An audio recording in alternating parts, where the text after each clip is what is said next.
All right, grade 7 and 8. Couple things you need to know about solubility and what we call solubility curves.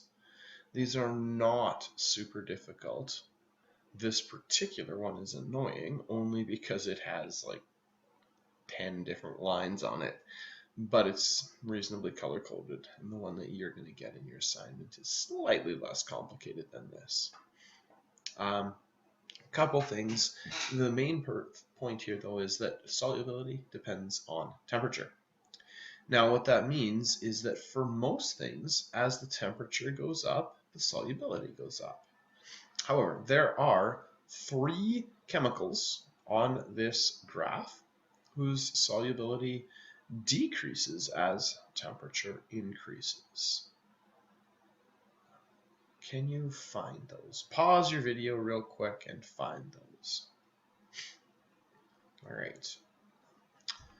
So as you hopefully found on the screen, we've got 3 chemicals that we need to concern ourselves with, HCl, NH3, and SO2. And these 3 chemicals, unless they're dissolved in water already, they are gases at room temperature. And this is something that holds true for just about every gas. I'm sure you could find an exception to the rule, but just about all gases become less soluble when the temperature goes down. Think about your fizzy bit in your pop. The fizz decreases when it is warm.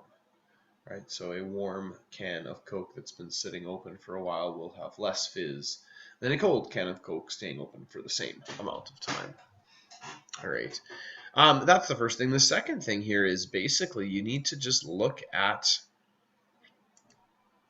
oops, I need to look at the right thing to, let's try again, there we go. Lovely. You need to look at, and generally the questions you're going to get are something along the lines are, usually anyways, which substance has a solubility of such and such at a certain temperature. So across the bottom, we have the temperatures. Up the sides, we have the solubility, and this is grams of solute per 100 grams of water. All right, so as we go through these here, let me just make a slightly different kind of an arrow now. I could ask you a question like, what is the solubility of NH4Cl at 80 degrees Celsius? So we would go up from 80 degrees Celsius until we hit the NH4Cl line, which is going to be right about there. And then we're going to come across from where that line coming up intersected all the way across to my y-axis. More than likely you've done stuff like this in math.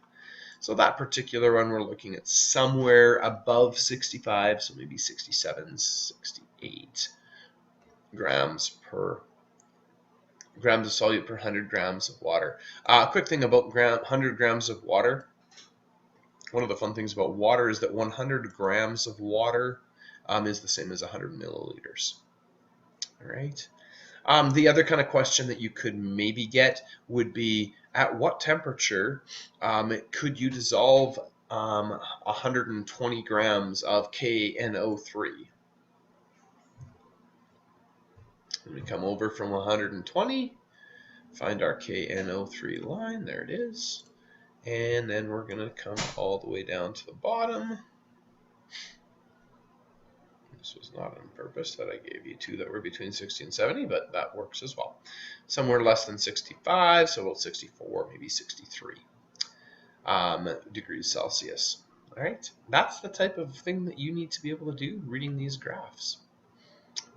You should know when one line crosses another line. So like here, at that intersection point, they have the same solubility at that temperature. Otherwise, have fun with your assignment.